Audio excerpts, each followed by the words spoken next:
Oh,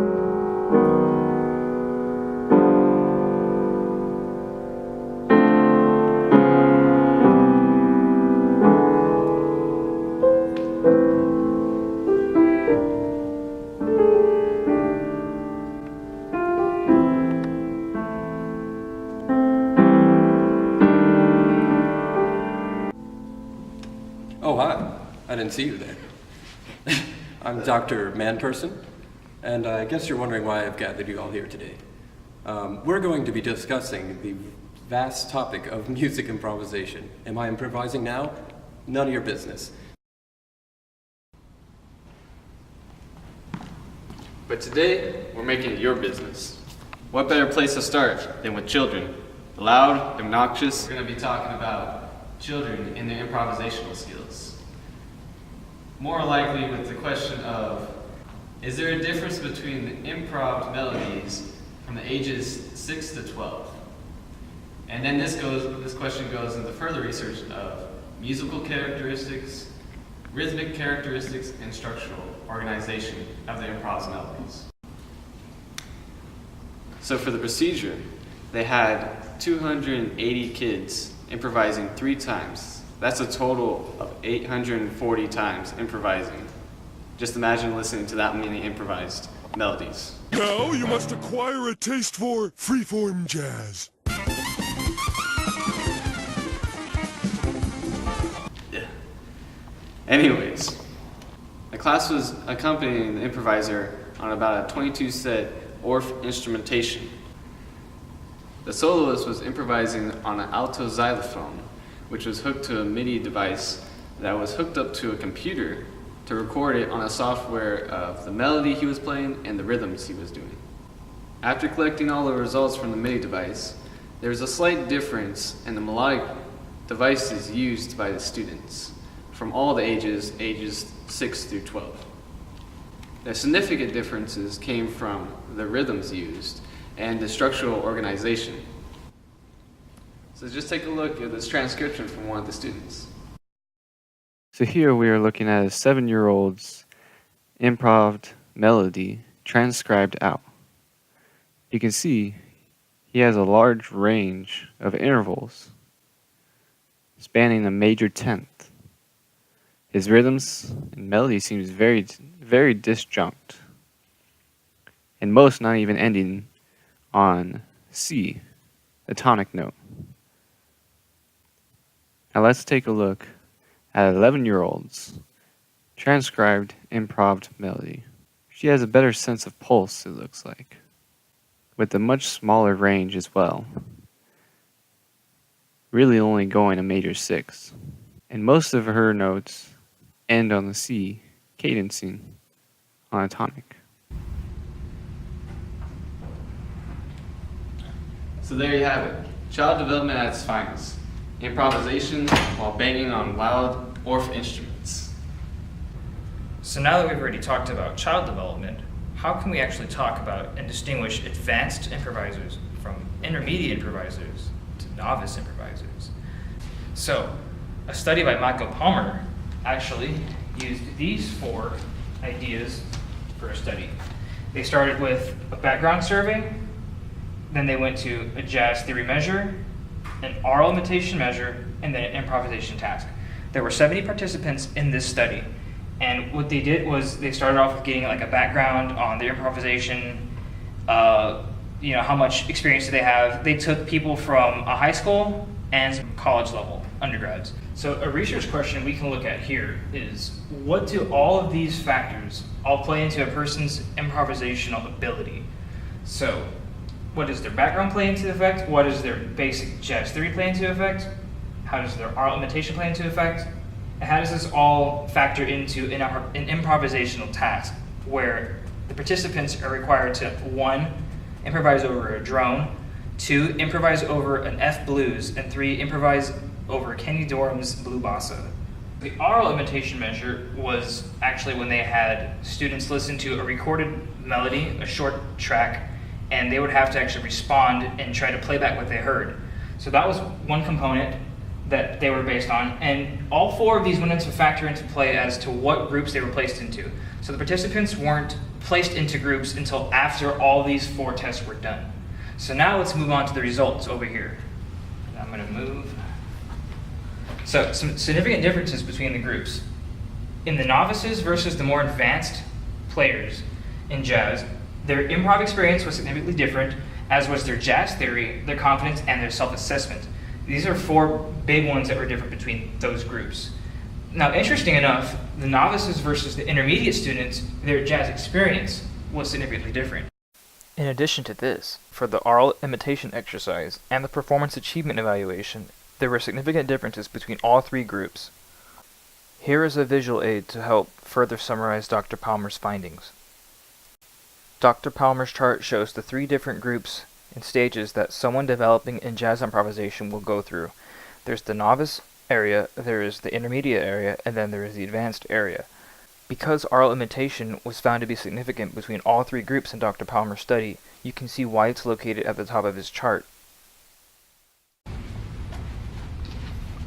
Some key points we can really get from this study that we just looked at are, number 1, confidence is really important for teachers to build, especially in young students, whether they be novices, intermediate, or advanced. Confidence is always very important in students who had that ability, and the confidence actually performed better on their jazz measure, which was our 4th component we talked about earlier, on their jazz and their improvisation over the blues, over the drone, and over blue bossa.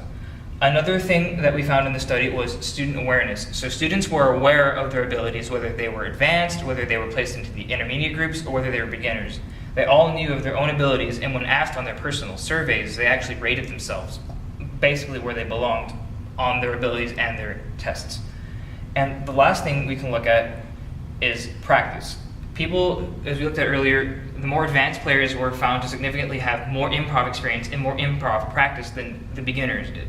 So that's what really sets them apart, and it's a big factor as to why advanced players get to the advanced state they're in versus beginners who are just now starting to explore the world of improvisation and jazz. So we have all this great information that we just covered and talked about, but how does the brain play a part in all of this? And so now, my colleague, who actually has a lab coat, unlike me, is going to take over for the next topic. Hi, Dr. Manperson again. We're going to take a look at what goes on in the brain with musical improvisation. I suppose you're wondering, who is this guy? Why is he wearing jeans with a lab coat? Can he really be trusted? Has he no self-respect? The answer is no. Never have, never will. But don't take my word for it. We're going to take a look at a study that shows what truly goes on in the brain. 2 researchers in Russia designed an experiment to study the neurophysiological relationships within the brain during musical improvisation. In their experiment, they used 136 practicing musicians, aged from 19 to 36. In the group, there were 102 males and 34 females, which were then divided into professionals, 56, and amateurs, 80. In order to gather the data, the experimenters used EEG tests to measure electrical activity in the brain. While the participants were hooked up to the EEG, they were recorded in a resting state with their eyes closed to get a neutral brain function reading. Then 3 readings were made during musical activities, one of which was perceiving, the other was reproducing mentally, and the last was improvising mentally. The first step, the participants heard a major chord sequence for a minute played through their headphones. Then they were asked to state their emotional response as either positive or negative. The second task, they were asked to reproduce the chord sequence that they had just heard mentally. The third task, they were asked to improvise mentally using the presented chords. Then after the reading, they were asked to either perform or write down the improvisation. These steps were repeated using minor chords. Some of their findings can be seen in the following images. These images show the brain as viewed from above. The triangles represent areas of the brain that have a higher level of spectral power, and the arcs mean a stronger connection between the different regions of the brain. As can be seen in this image, there's an increase of spectral power in the front and the back cortical areas of the right hemisphere. But it can also be seen that in the front right hemisphere and the back of the left are working together. This is what the researchers describe as the creative axis. The second image compares brain activity when presented with major tonalities or minor tonalities. As you can see, with major chords, it seems that the brain activity is localized to the left hemisphere, while minor tonalities seem to be more focused in the right hemisphere. This demonstrates that different regions of the brain are activated according to the improviser's emotional intent. This final image compares the brains of a professional musician to that of an amateur musician. As you can see in the top images, there's a lot more interhemispheric activity than in the bottom images of the amateur musician. These stronger neurological connections are most likely due to the level of practice that the professional musician has as compared to the amateur. So what happens when your brain don't work so good?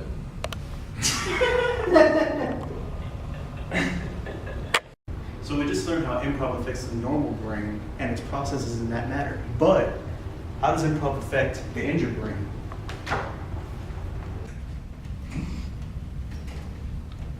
Oh, I bet you're wondering how I got changed so fast. Improv. In 2009, the Center for Biomedical Research in Colorado and the Center for Veterans Affairs in South Dakota put together an experiment.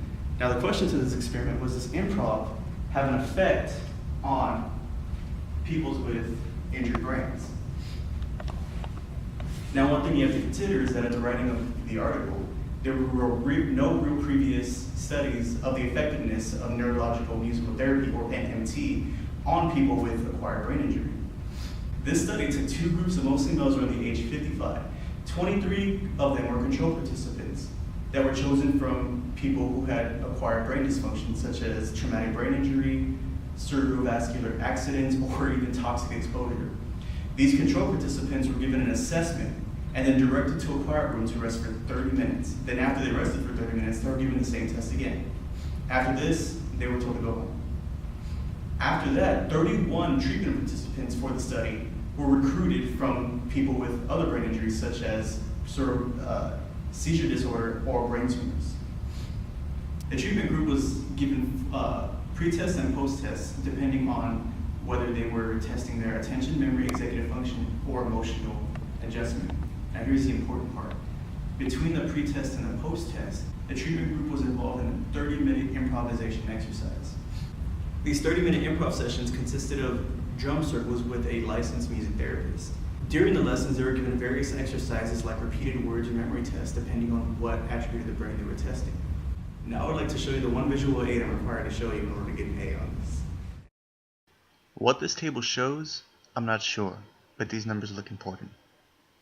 According to the results, neither the control group nor the treatment group showed any improvement as far as attention functioning. As for memory, both the control and treatment groups performed lower on the memory post-test than they did on the pre-test.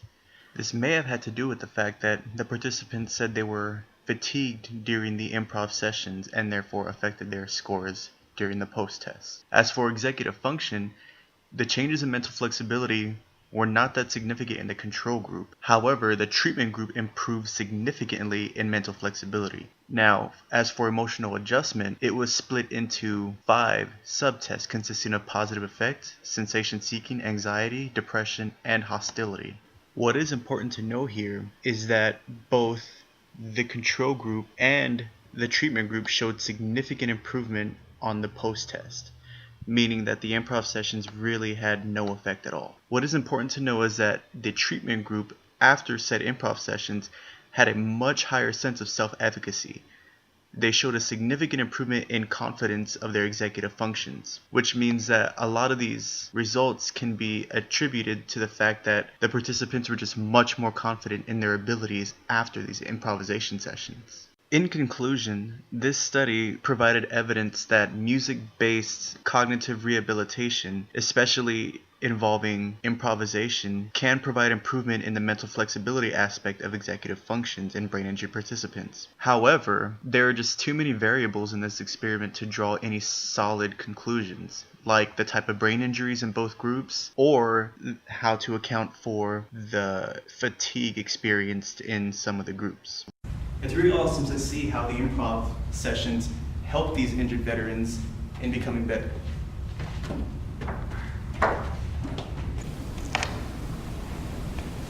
So there you have it. Improv actually helping people. It just goes to show that there are many types of medicine in the world. Well, nice of you to join us. I know. So what did y'all think of the research?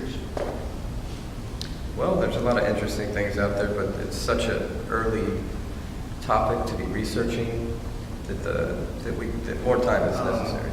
There's a lot of conflicting results. So I think what needs to happen is just time. Lots of time, to do the research, to get more research in the field, and maybe we'll establish some sort of, baseboard test for all these types of things. Yeah, most of my research found was pretty much late 2000s, so it's all pretty early stuff. And there's also a lot of differences in approach to studying improvisation, because a lot of it is, it's hard to study something that's based in creativity and emotional response. And so how do you set parameters for something that's supposed to be free and creative, without taking too much away that it's not even truly improvisation at that point? I know with my research, they were looking basically on the melodic figures that they would use and the rhythms they would use and how it's structured. That's where they had all their based information off. But they never really got how are the kids actually coming out with these improv melodies. They didn't really ask them about their creative process or anything. And I think when it really comes down to it, that's the issue with all of this research, is the amount of just variables in everything. There's so much to account for. I feel like real research would just, it feels like it's impossible. Without, like you said, stripping the whole creative aspect of music, which is, I feel like, most of music making. And you just got to think about the different instruments that everybody plays. Whether it be a piano or a saxophone, their improvisational skills are going to be completely different. And is there a practical way we can study this in real time without being in a lab? How can we do this in the moment? Because music is in the moment. How can we actually capture I feel like study environment data? does have a lot to do with it. Oh, yeah. So I guess in the end, our conclusion would be that there just needs to be more research. There's not enough. Yeah, it's too early a research topic to have really come out with consistent conclusions. Rather, what we're finding are conflicting and rarely overlapping results. Okay, so now we should find out. Believe me, I'm a scientist. Trust me, I'm a doctor. You guys thinking what I'm thinking? 80s free frame high five.